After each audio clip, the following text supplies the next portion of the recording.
Burma के अंदर जारी सिविल वॉर के अंदर एक नया ट्विस्ट आया है, और ये जो नया ट्विस्ट है या नई जो डेवलपमेंट वहाँ पर हुई है ग्राउंड पे, ये बांग्लादेश के लिए कुछ ना कुछ हद तक आप कह सकते हैं कि पॉजिटिव डेवलपमेंट है, लेकिन न्यू दिल्ली के लिए सर्टेनली पॉजिटिव डेवलपमेंट नहीं है। यूँ महसूस हो रहा है कि उन्होंने जो एक स्ट्रेटेजिक रीपोजिशनिंग की हुई थी, जिसके अंदर वो पहली मर्तबा वहाँ के जो बागी हैं, रेबेल ग्रुप्स हैं, जो उनके साथ कॉन्टेक्ट्स बना रहे थे और उनके साथ राब्ते में आ रहे थे, कहीं ना कहीं उनकी इन कोशिशों को धचका पहुंचा है। लेकिन बांग्लादेश के लिए सर्टेनली एक पॉजिटिव चीज़ हुई है यहाँ पर। अब वो कौन सी डेवलपमेंट्स हैं बर्मा की, इस पे मैं थोड़ी देर में आता हूँ, लेकिन पहले ज़रा बांग्लादेश और इंडिया के दरमियान कुछ इंपॉर्टेंट चीज़ें हुई हैं वो देख लेते हैं।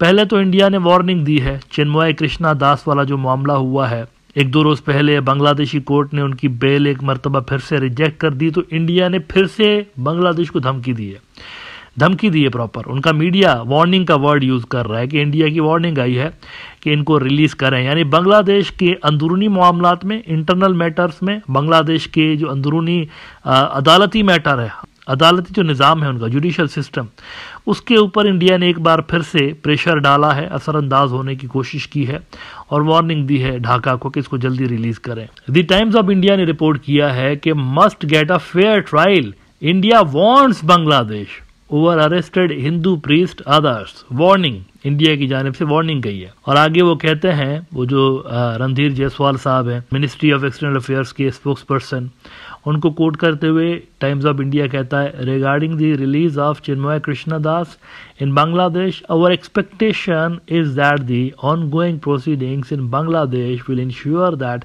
individuals arrested in this case receive a fair trial, said MEA spokesperson Randir Jaiswal during a press briefing. This remains our key expectation, says MEA spokesperson. अब देखें, बंदा भी बांग्लादेशी है, चिन्मय कृष्णा दास बांग्लादेशी बंदा है, अदालतें भी बांग्लादेश की हैं, लेकिन उस पर कमेंट्स कर रहे हैं इंडिया के फॉरेन अफेयर्स के लोग, और वो वहाँ से बैठ के तो डिक्टेशन दे रहे हैं कि ऐसा करो, वैसा होना चाहिए, जैसे कि ये ब्रिटिश राज में पहले नहीं होता था, मलकाए बरतानिया वहाँ से हुक्म देती थी कि इस तरह होना चाहिए हिंदुस्तान के अंदर। तो कुछ ऐसी ही सूरत हाल यहाँ पर भी नज़र आ रही है। ये यहाँ पर न्यू दिल्ली के अंदर बैठ के डिक्टेट कर रहे हैं कि ये जो केस चल रहा है इसमें ऐसा होना चाहिए, वैसा होना चाहिए। बेवकूफ़ाना बात है, बांग्लादेश की तरफ से जब इंटरफेयर नहीं किया जाता तो इनको भी नहीं करना चाहिए, लेकिन ये बार बार कर रहे हैं। अच्छा, दूसरी इंपॉर्टेंट बात ये हुई है कि इंटरनेशनल न्यूज़ आउटलेट्स ने ये खबरें लगाना शुरू कर दी हैं कि शायद इंडिया शेख हसीना को हवाले ना करे बांग्लादेश के, due to strategic interests.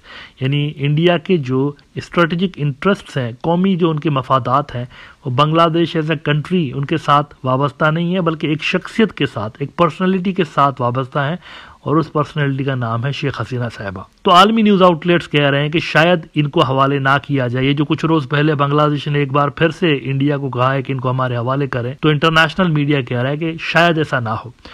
South China morning post ने इस पर लिखा है कि why India is unlikely to extradite ousted Bangladesh leader Sheikh Hasina, New Delhi muted response to a formal extradition request has sparked tensions as India weighs legal and diplomatic risks. इसमें वो कहते हैं कि at this time we have no comment to offer on this matter, ministry spokesperson Randir Jaiswal said on December 24, some Indian foreign policy experts suggest New Delhi may not hand Hasina back without stringent proof of wrongdoing. तो ये चंद important development दोनों मुल्कों के ताल्लुकात के दरमियान हुई है। इसके अलावा पाकिस्तान का जो फॉरेन मिनिस्टर है इसाक डार, उसने भी कुछ बांग्लादेश के हवाले से बयानात दिए हैं। बांग्लादेश को उन्होंने लॉस्ट ब्रदर कहा है कि ये हमारे गुमशुदा भाई थे जो कि दोबारा मिले हैं। एक तरह से उनका जो स्टेटमेंट था उससे यही तासुर मिला, उन्होंने गुमशुदा भाई कहा है कि बांग्लादेश हमारा गुमशुदा भाई है। इस पे भी इंडियन मीडिया को मिर्चें लग गई हैं कि भाई क्यों बोला है उन्होंने बांग्लादेश को।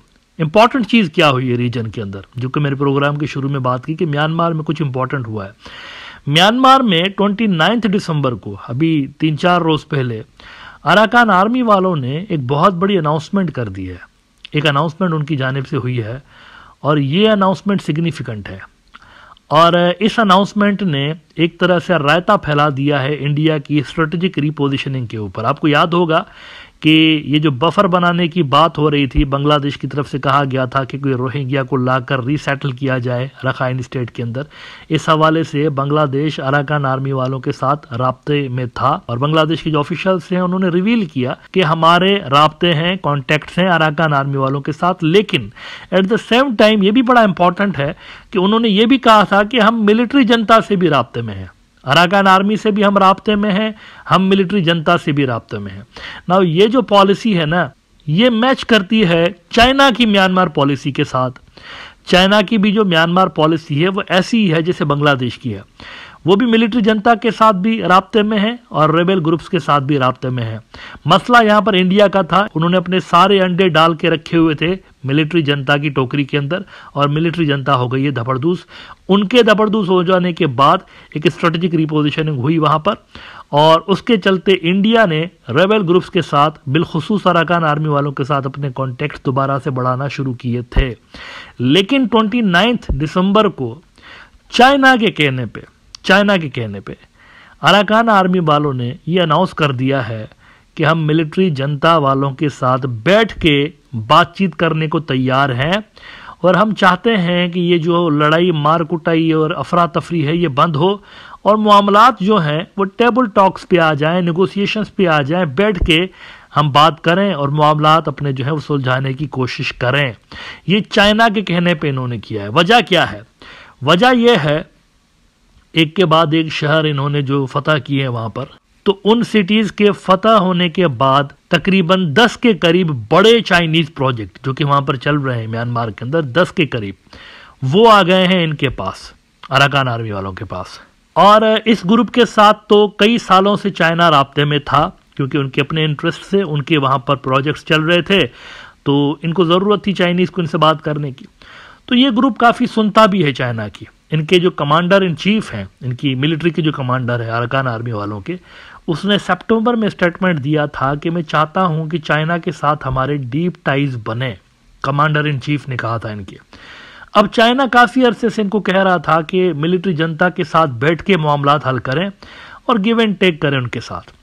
इस पे ये एग्री हो गए हैं, चाइना के कहने पे एग्री हो गए हैं और उन्होंने ये भी साथ में अनाउंस कर दिया है कि जो चाइना के प्रोजेक्ट्स चल रहे हैं हमारे एरिया के अंदर, अराकान आर्मी ने कहा है, यानी वो एरियाज जो हमारे कंट्रोल में हैं वहां पर जो चाइनीज प्रोजेक्ट्स चल रहे हैं ये कंप्लीट होंगे, इनको हम सिक्योरिटी देंगे, इनको हम प्रोटेक्ट करेंगे और ना सिर्फ इनको बल्कि जो दूसरे गैर मुल्की यहाँ पर आकर तो इन्वेस्ट करना चाहते हैं हम उनको भी प्रोटेक्शन देंगे।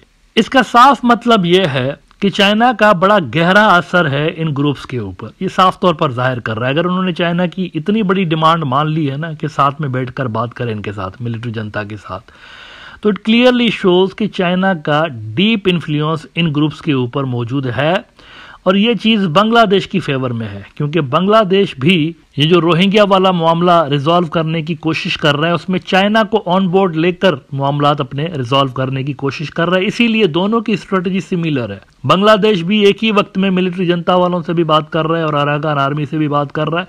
चाइना की भी स्ट्रेटजी ऐसी ही है। नाउ इंडिया के लिए प्रॉब्लम ये क्रिएट हो गया है कि अगर ये दोनों ग्रुप्स मिलिट्री जनता और अराकान आर्मी वाले चाइना की मीडिएशन में बैठ के आपस में मसाइल सॉल्व कर रहे हैं तो इंडिया किधर गया? फिर इंडिया के लिए क्या बचा यहाँ पर म्यांमार के अंदर? वो तो एक सेकेंडरी या थर्ड लेवल का प्लेयर बन के रह जाएगा ना। ये तो साफ तौर पर यही नजर आ रहा है। तो उनकी जानिब से पिछले 4-6 महीनों से एक नई स्ट्रेटजी हमें नजर आ रही थी जो उन्होंने अडॉप्ट की हुई थी, शायद वो स्टार्ट होने से पहले ही बेअसर हो चुकी है।